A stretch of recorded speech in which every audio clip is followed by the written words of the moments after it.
My slumlord never thought I'd fight back. He thought I'd be like all the others, quiet, broke, desperate enough to accept his word as final. For years, people in that crumbling apartment building had shuffled in and out like ghosts, their lives disrupted by sudden notices taped to doors, locks changed overnight, and threats whispered through cracked walls. He thrived on fear. But when he came for me, he underestimated how far a person can go when stripped of everything but determination. It started on a rainy Tuesday morning. I woke to find a crumpled eviction notice shoved under my door. No court stamp, no signature, no proper filing, just a typed page saying I had 7 days to clear out. I knew my rent was current. I had the receipts. My lease still had 6 months left. He wasn't evicting me for cause. He just wanted me gone. Probably had a better-paying tenant lined up. I went downstairs to confront him. His office was nothing more than a folding table and a cigar-stained recliner, but he sat in it like a king, fat fingers drumming on a stack of uncashed money orders. When I waved the paper at him, he didn't even look up. "Doesn't matter," he said. "You're out. Take it up with someone who cares." Someone who cares. Those words stuck with me all the way back upstairs, past the peeling paint and the water stains that spread across the ceiling like bruises. I sat on my mattress and stared at the eviction notice until my eyes burned. I had 2 choices: leave quietly like everyone else, or find someone who actually cared. The first place I went was the courthouse. The clerk looked at the notice and shook her head. "This isn't legal. He has to file through us. He has to give you proper notice, a hearing, the whole process. If he locks you out, call the sheriff." That was all I needed to hear. Suddenly, the weight of helplessness lifted, replaced by something sharper. If he wanted to play dirty, I would play by the book, every line, every statute, every loophole. I started researching landlord-tenant law in the library until closing. I found city codes, state statutes, tenant rights organizations. The more I read, the more I realized my landlord wasn't just sloppy. He was breaking laws left and right.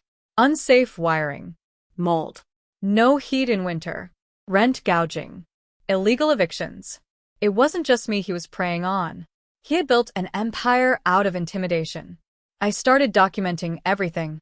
Photos of the broken fire escapes, videos of the rats in the hallway, recordings of him demanding cash payments and threatening tenants who complained. I talked to neighbors who'd been too scared to speak before. Single mothers, elderly tenants, immigrants who didn't know their rights. Every one of them had a story.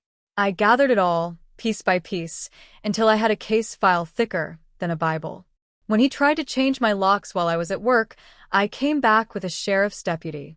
Watching him sputter while the deputy ordered him to unlock the door was the first small victory. He was angry, but I was patient.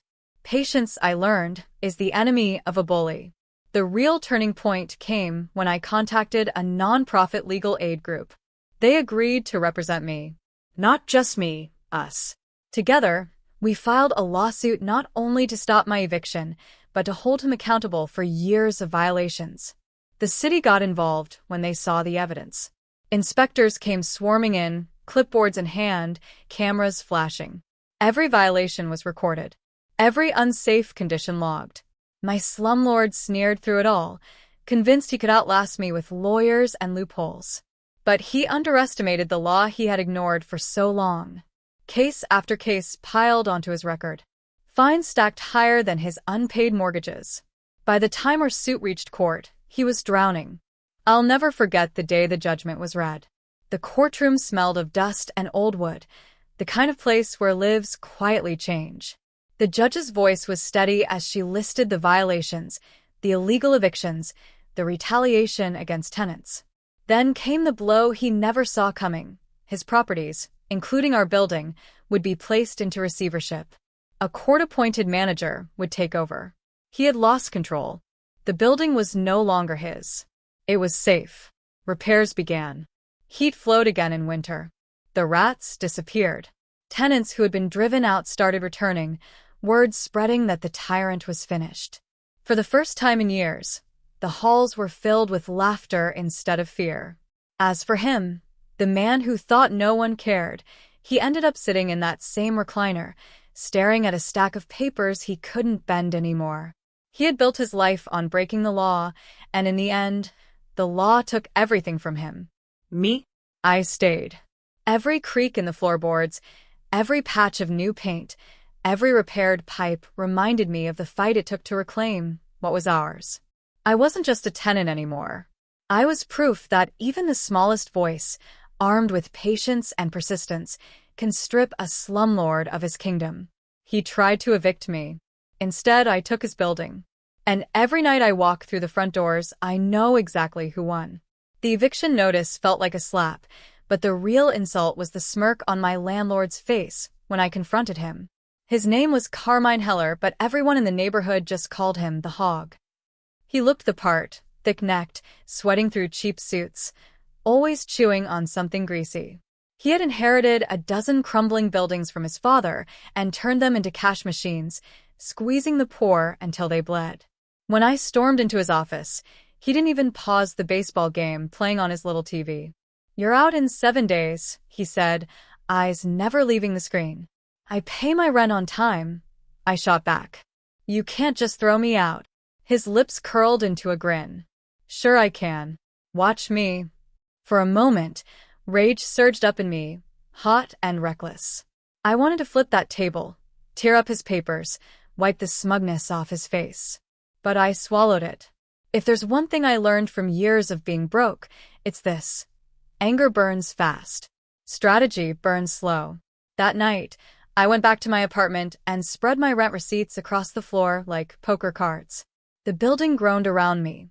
Pipes rattling, wind whistling through cracks in the windows, the faint scratching of rats behind the walls. He had left it to rot, and we were paying for it. But I wasn't going to leave quietly.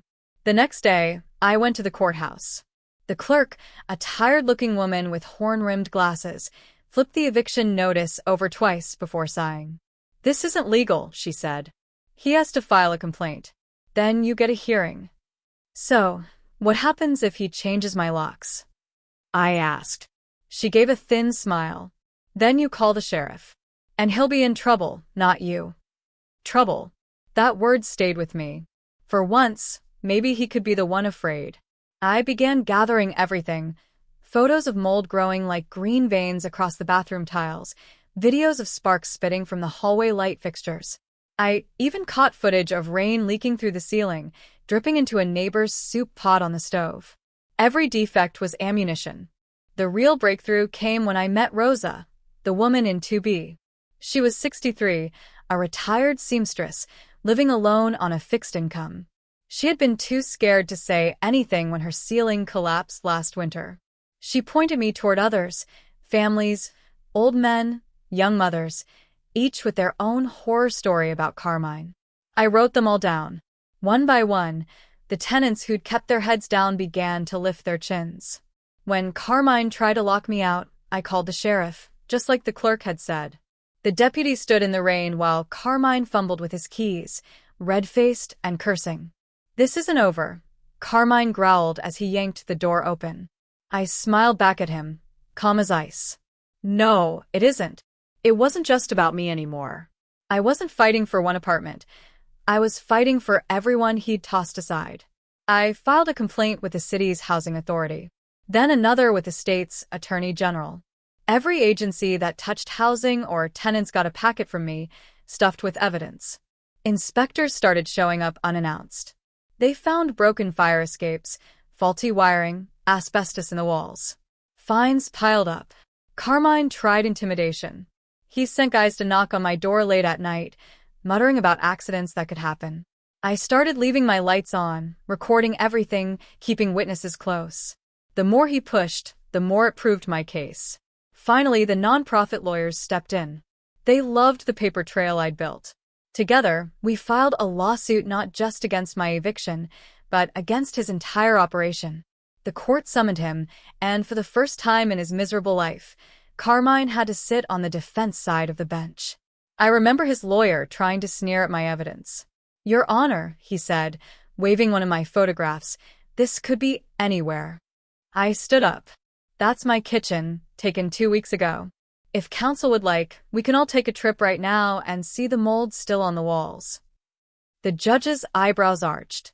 The lawyer sat down. The case dragged on for months, but the outcome was inevitable. His record was a graveyard of violations. The city was tired of him. The judge ordered the building into receivership. Management stripped from him, handed to a court-appointed trustee. The day the decision came down, Carmine looked smaller than I'd ever seen him. His jowls sagged, his eyes hollow. He had built his empire on fear, and now fear belonged to him. Repairs began within weeks. Fresh paint covered the peeling walls. New locks secured the doors. Heat came on in the middle of winter, and I heard Rosa cry with relief when her apartment finally warmed. Families who had been scattered came back. The building was alive again, full of laughter and music instead of dripping pipes and scurrying rats. As for me, I stayed in the same apartment Carmine had tried to steal from me. Every time I walked down those halls, I felt a quiet satisfaction. He had tried to throw me out. Instead, I had taken his building. And in the silence of his empty office, I imagined him sitting in that recliner, staring at eviction papers of his own, realizing too late that the law he had mocked had been the very weapon that destroyed him.